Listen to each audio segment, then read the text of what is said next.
My educational journey starts with my deciding to do engineering. I the options I had at the time, I grew up in India, so the options I had were to do either medicine or engineering, and I decided to choose engineering because I didn't like working with plants and animals and so on. So I much preferred the inanimate objects, if you will, because I thought I could do less damage. And from there, I went to a college called the College of Engineering, which is in Pune, in Maharashtra, in India. And I was one of 15 students who was female in the class. I was the only female student in my class throughout the 3 years of my degree. And from there, I decided I would do a master's because I thought I was going to teach. I thought I was going to become a professor, like number of people in my family, including my father, my uncles, and everybody I knew was a professor. So I thought that's what I wanted to be. So I decided to do a master's. I went to Bangalore. Many people know Bangalore today because it's the Silicon Valley of the East.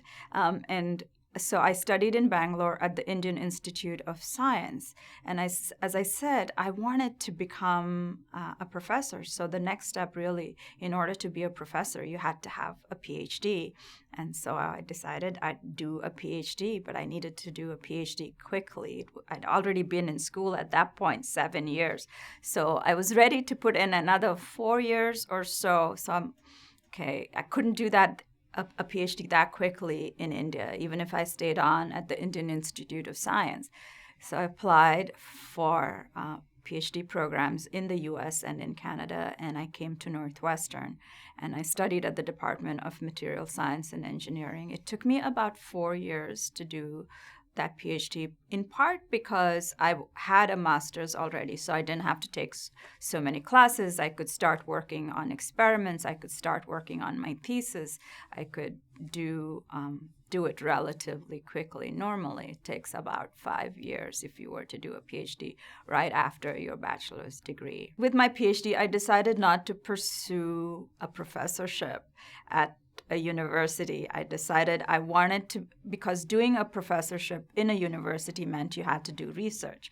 And doing research in university usually means that you're doing fundamental, basic research, whereas I was interested more in doing applied research, which really is doing things that you can see. For me, it was about seeing things come to light within my lifetime, not, as basic research does, is many lifetimes later. And so I went on to work in a variety of different industries. And when I was working in a particular company, they actually paid for my education, for further education. And so I decided to do an MBA because I thought it would be helpful for me as I worked in industry, as I worked in these various companies, to help me understand what all goes into running a business. And so that was how I got my MBA. Mostly I did my MBA in the evenings, and on weekends I used to take about 2 classes or 1 class a year because I was working full time as I got the MBA.